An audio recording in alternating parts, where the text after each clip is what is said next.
Thank you everybody for tuning in. If you're not aware by now, my name is Destin Thompson. I am an organizer with the Delaware Sierra Club. Today we are joined by Larry Lambert, who is a member of the Delaware Concerned Residents for Environmental Justice. He's also the co-chair of the Banking Desert Initiative and co-chair of the Claymont Citizens Environmental Group. We also have Ms. Sandra Smithers, who is the president of the Dunleith Civic Association and the Newcastle Prevention Coalition. So I want to thank you two very much for agreeing to speak with everybody today, and thank you so much for joining us. Absolutely, our pleasure. It's been my pleasure. So do you guys have any other history or any background that you'd like to share before we get started? I can share that, I'm a lifelong community advocate, and I really am here on behalf of, those that have come before me. I'm really honored to be here with Ms. Smithers, a local community hero. And, I think that it's important to honor the people that have done the work. And up here in Claymont, we have a wonderful woman named Dee Wilden, who I look up to. She's done a lot of work around air quality, around, making sure that our citizens have access to clean air, clean land, clean water. So, I'm just an extension of those that have come before me. And I am a member of the Dunleith Civic Association, as you mentioned, and Newcastle Prevention Coalition. And I am a lifelong member of the Route 9 corridor. I grew up in Dunleith, and my family was one of the early families that moved into the community. So I've had an opportunity to see the best and the worst of this area. And I just look at the people who have struggled before and people who have gone on. And I realize that this area has been left primarily without advocacy and without resources as a result of many of the professionals moving out of the area. We have some people, as Larry mentioned, who are very, very active in the community. And it's as a result of their efforts and working together that we've been able to begin to advocate for our community on environmental issues, and also to begin to find resources and those others who would work with us to ensure that environmental justice is had in the area. So it's just a pleasure to work with many people, including Larry. Larry and I have come together as a result of much of the work that he's done in this area, and especially with the Banking Desert Initiative and the environmental causes. So it's just a pleasure to talk with everyone today and to be here with Larry. I'm just honored to do that. As am I. I always joke around with Larry. We are often at the same events and rallying on a lot of the same causes. And Larry's one of the speakers that I seldom ever want to follow because he just blows it out of the park all the time. He's such a passionate guy. And Ms. Sandra, you and I have been at some of the same events as well, and I can very much say the same thing. You speak with so much heart, and I'm just very glad to be able to share this time with you both. I know that you've both been involved in, as we just heard, a lot of different things. But one of them in particular was the Crota Leak that occurred Thanksgiving weekend in 2018. For those that are tuning in on Facebook or live on Zoom that don't know what Crota is or unfamiliar with that story, Crota is a chemical manufacturer from the UK who, through major failures in their safety protocols, exposed the entire area around the Delaware Memorial Bridge to a massive leak of ethylene oxide. And that shut down the bridge and put many residents in nearby communities at risk. After the incident was studied by the local OSHA office here in Wilmington, they even said that this major incident could have been easily avoided. And so it's been almost 2 years now. So what has happened as a result of that leak for your communities? Well, CRODA did meet several times with the community. And as a result of those meetings, they established a citizens advisory committee. However, the community has been somewhat disappointed with what has happened as a result. And the primary reason is that although various community residents were appointed to this committee, there has been no established feedback loop to the community. So whatever the policies are that would affect the community that I know about has not been able to get out because there's no established route for policies, for changes, for plans to get out to the community. So the committee and CRODA together need to come up with a way that they can let the community know what CRODA's plans are. As it stands, we normally have to find this information out as a result of an email that comes from someone or neighborhood, the neighborhood local emails that go out, but nothing that comes directly from that group. And I think that is disappointing because the potential danger that's associated with CRODA needs to be addressed, and the community needs to be put at ease as to what to expect if there is ever that kind of leak again. And at this point, we really don't have that information. Yeah, communication, I think, is such a key factor that's often missing in interaction between either government actors or private actors. Particularly, I think it seems like with regards to some major environmental stuff. I know there was also a lot of concern about a complete lack of communication in sandblasting some of the lead paint off of some public structures as well. And I see that one of our lead warriors has joined us on the Zoom call here, Sarah. So you mentioned that one of the responses has just been really disappointment. Has there been any other community response to what's been done thus far? In regards to the community response to everything that's happened down at the CRODA plant, as Ms. Smithers mentioned, the initial meeting was in December of 2018. So DNREC, Delaware Emergency Management Agency, and CRODA, they had a formal meeting for the residents to come out and share their concerns. And when the residents came out, their thoughts were, the incident was unfortunate. They were looking forward to getting some answers, getting put on a pathway forward, seeing how we can deal with all of this. And when the follow-up meeting happened in August of 2019, last year, the community saw that a lot of their concerns had fallen on deaf ears.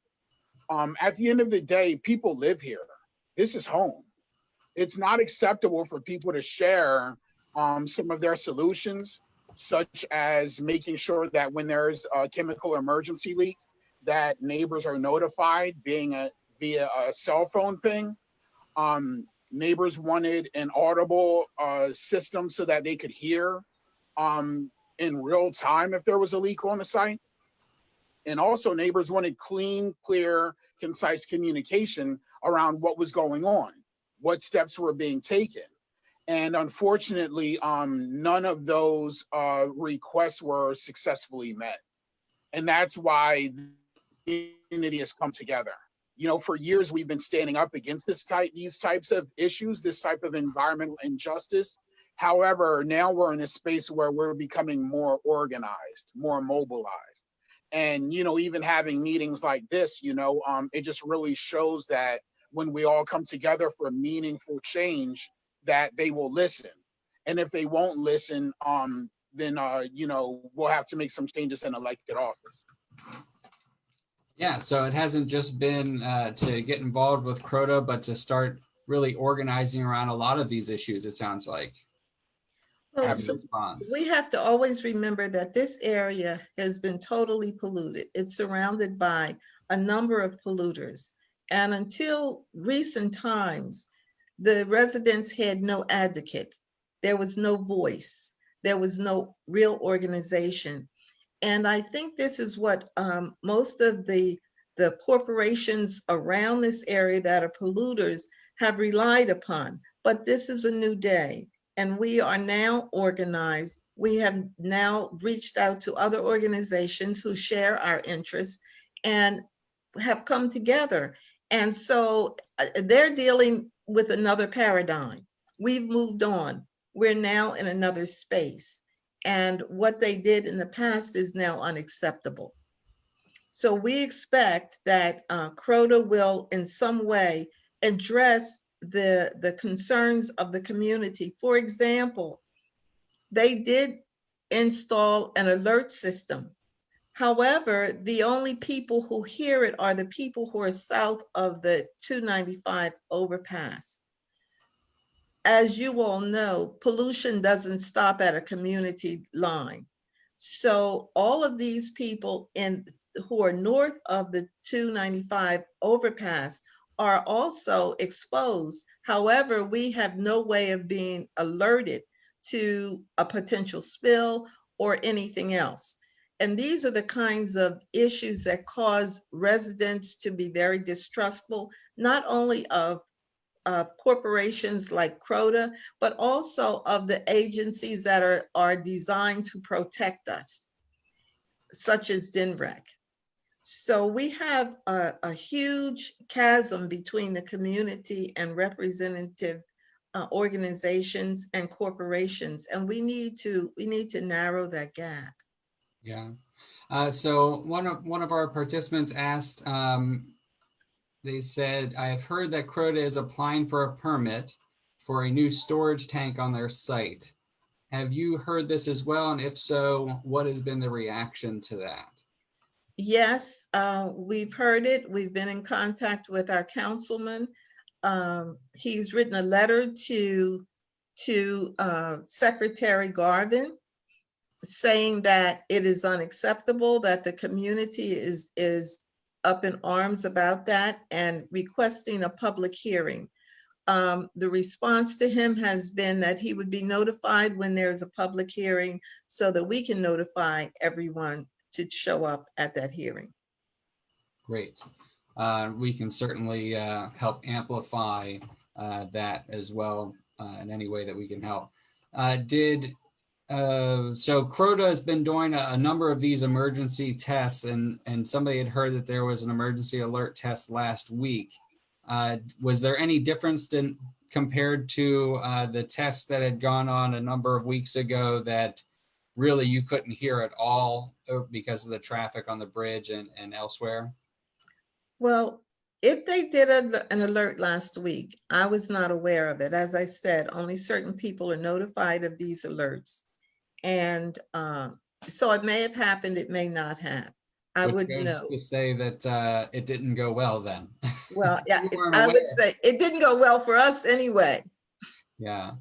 So Sarah says, thank you both for your advocacy. How can we hold DNREC more accountable for protecting environmental health? Community advocates have to rely on private these companies to follow rules, but ultimately DNREC is in charge with policing these companies. I know we're going to speak a little bit about how people can help a little bit later, but if there's anything in specific that you wanted to mention now.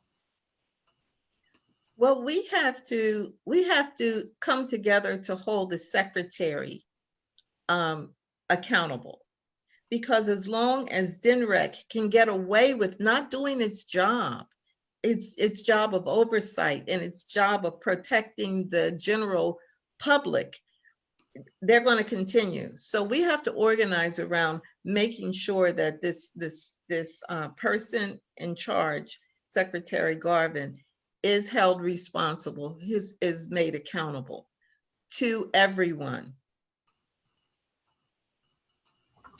We have some agreement, it seems like, in the chat and comments there.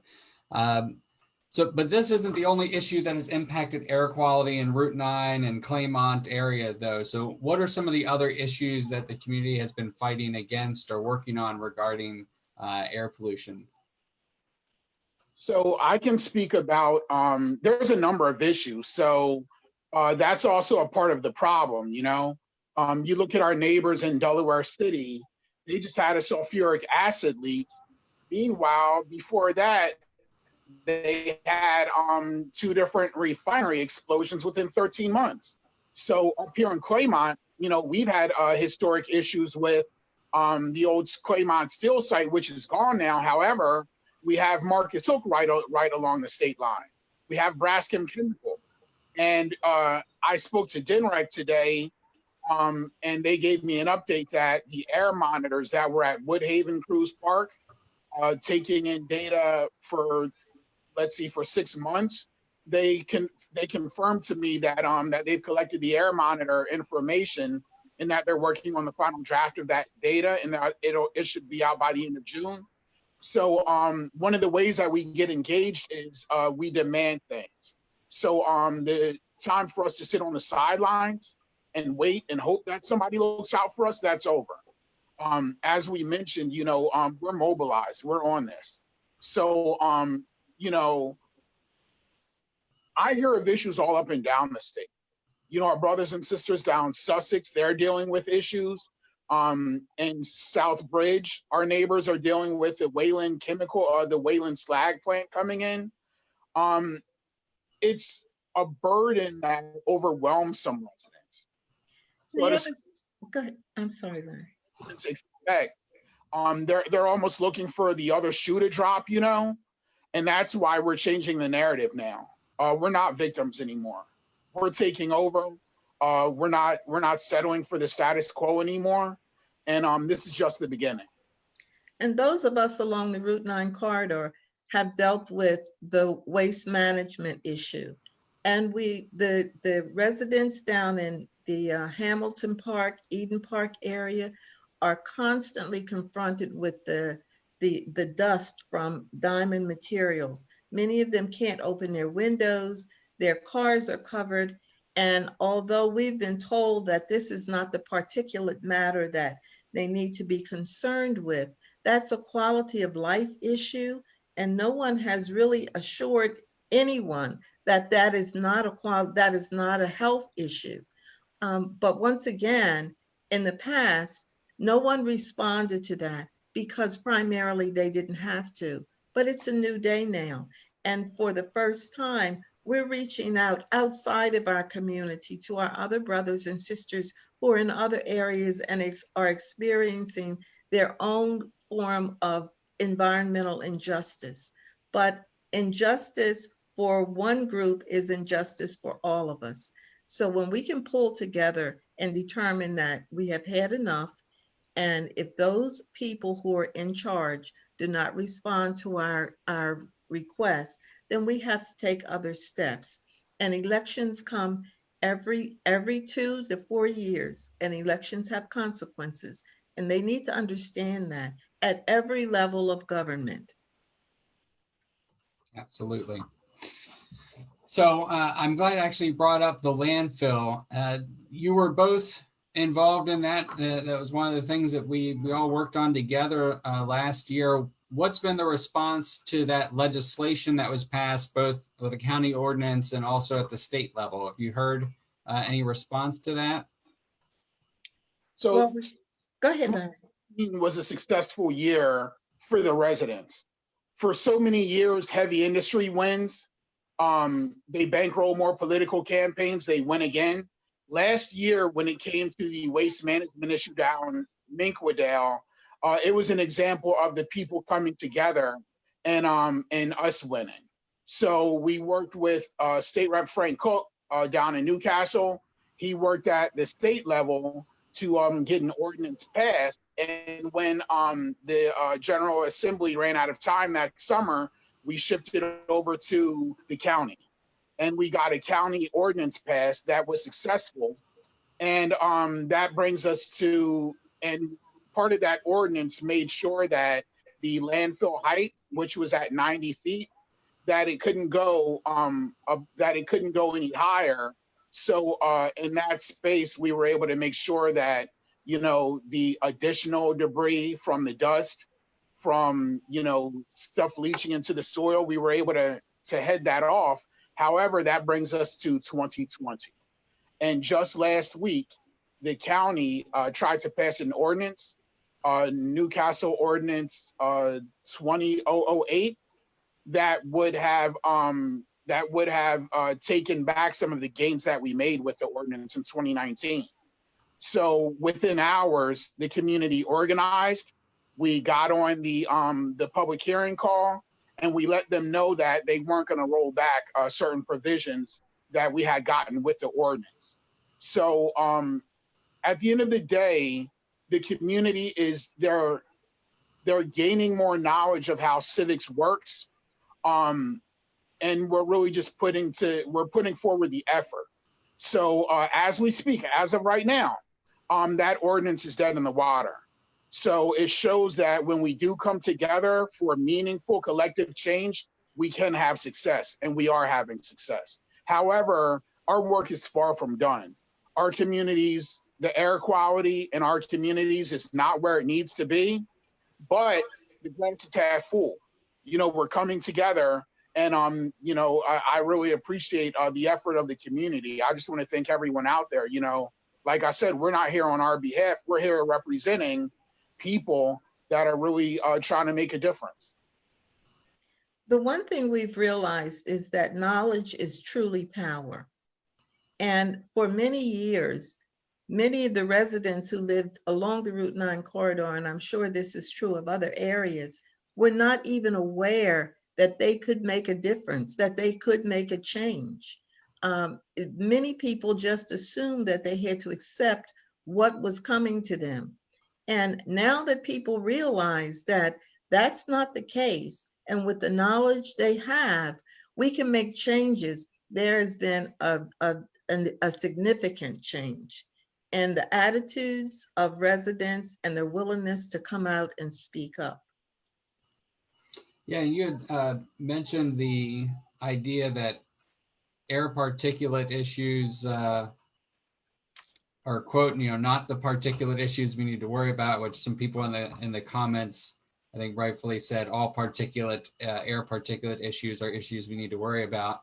But the idea that we don't really look at cumulative impacts as well in a lot of these permit applications and a lot of these industries as they're coming in and out, you know, what's the cumulative effect of not just what they're doing, but in combination with what's already there naturally or as a byproduct of, you know, other industry. And that is one fight that I hope the General Assembly and the counties will take up in haste to really work on that. I know you both know Penny Dryden, who's very passionate about seeing that come to pass. And the city of Wilmington passed a resolution supporting such a thing. So hopefully soon we'll all be able to work together again and getting something accomplished on that. So you both work on a lot of issues in the community. What are you each working on right now? Well, as a part of the Newcastle Prevention Coalition, we have a community outreach group that is very active and engaged in any of the issues that impact the health and the quality of life of residents in this area. Dora Williams is a member of Newcastle Prevention Coalition, and she heads that outreach group. And her primary thing right now is to look at the cumulative impact of all of the industries surrounding this community. She's been engaging people on Nextdoor, and her group is growing and growing. And this is just an example of how we are empowering the community to do more work.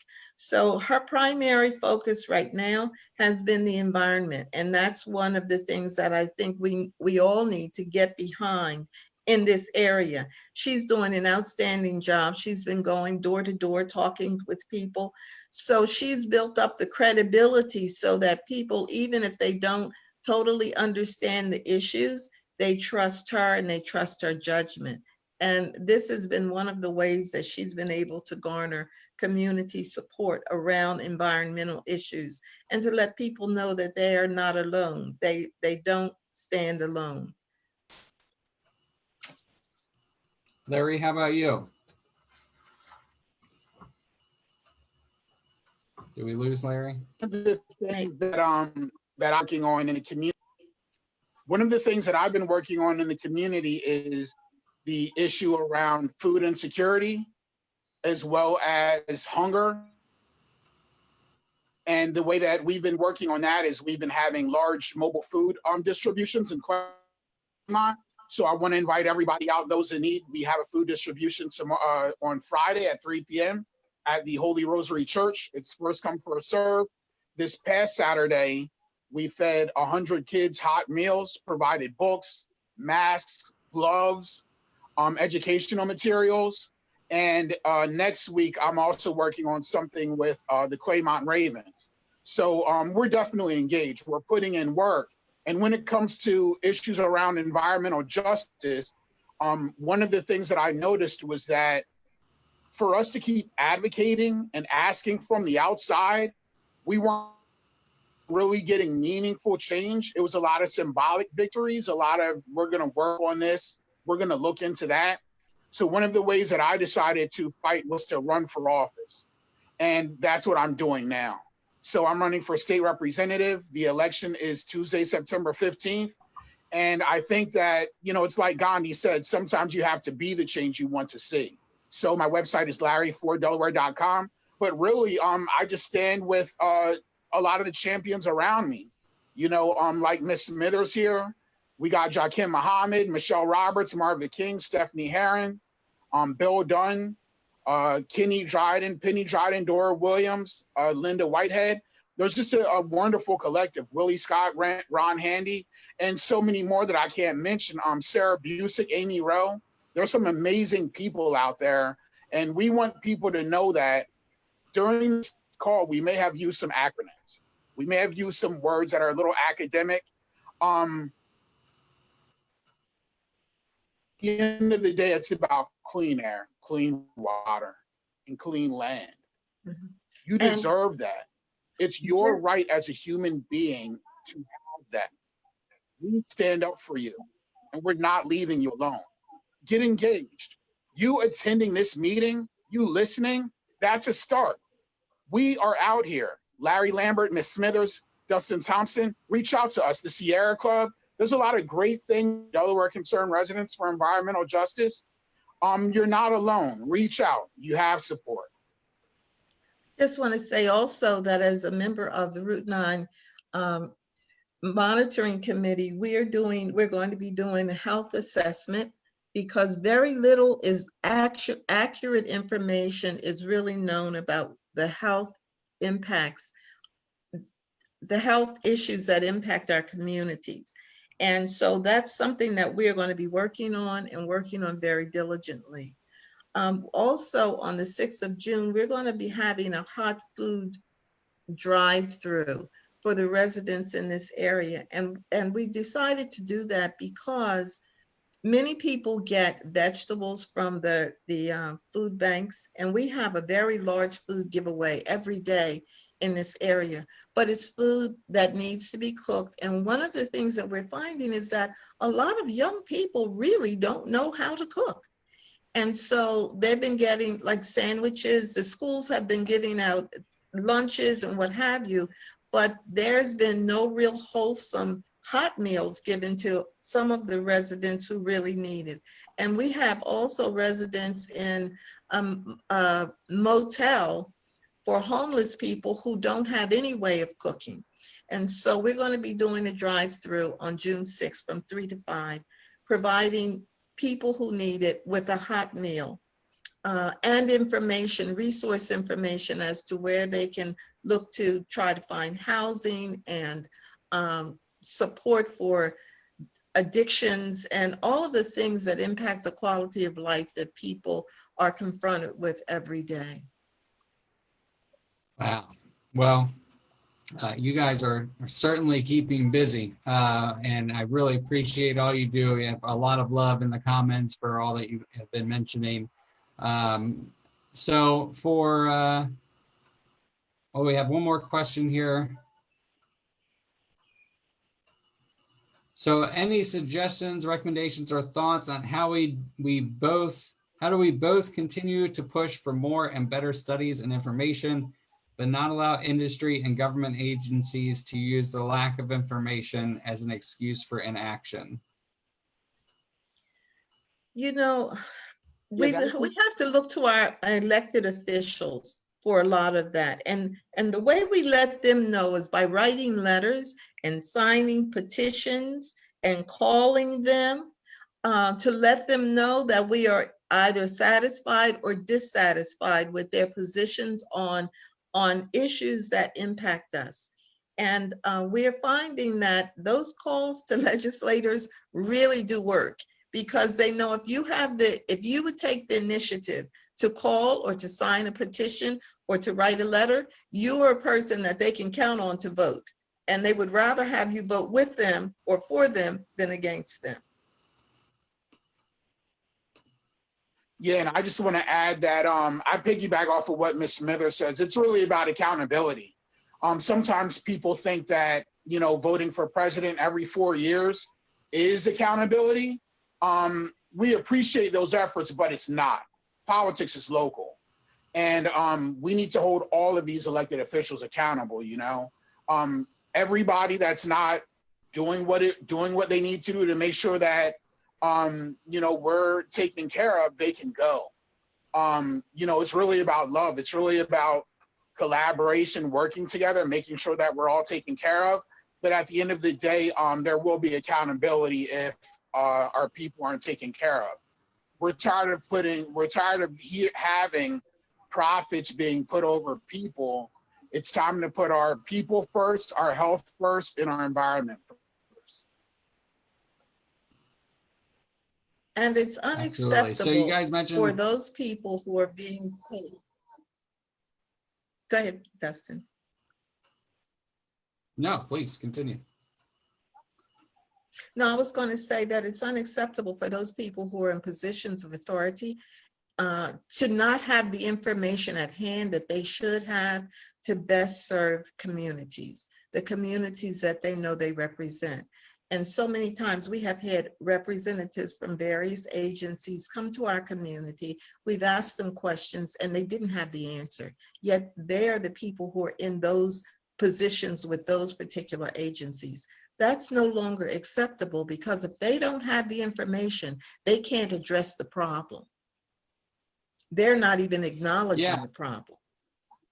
Yeah, and I think that also speaks to the need for, if you don't have the information that you need to be responsible and to make decisions that are the best decisions to serve the people that you represent, then we need stronger regulation to get you that information. When we talk about environmental impact studies, when we talk about cumulative health impact studies, these should be required. And that way you do have the information, because it's the onus, you know, the responsibility to get you that information is first before you are allowed to set up an industry, expand an industry, et cetera.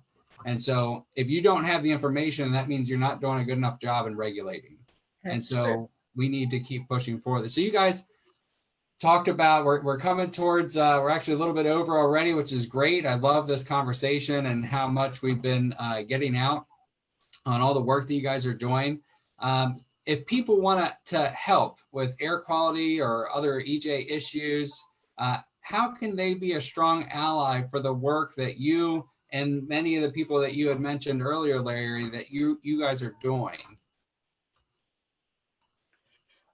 When it comes to allyship, and that's a big topic these days, allyship really begins with listening. Sometimes when allies come to the table, they want to, you know, descend from the clouds and grace the community with their knowledge. That's not what we're here for. Our fence line communities, we know what we need. What we need is support. So definitely start with listening. That's where it begins. And also, you know, don't be afraid to open up, you know, your pocketbooks. Don't be afraid to support candidates that, you know, may not like the traditional candidates that you're used to, may not deliver like the traditional candidates that you're used to. Get out of your comfort zone. You know, really just start with listening and help out. Just get engaged. Sitting on the sidelines hasn't worked out. It's a new day. It's time for change. And there are also organizations, just the fact that we have been invited to speak today says that now you know what our organizations are. They're very public. Reach out.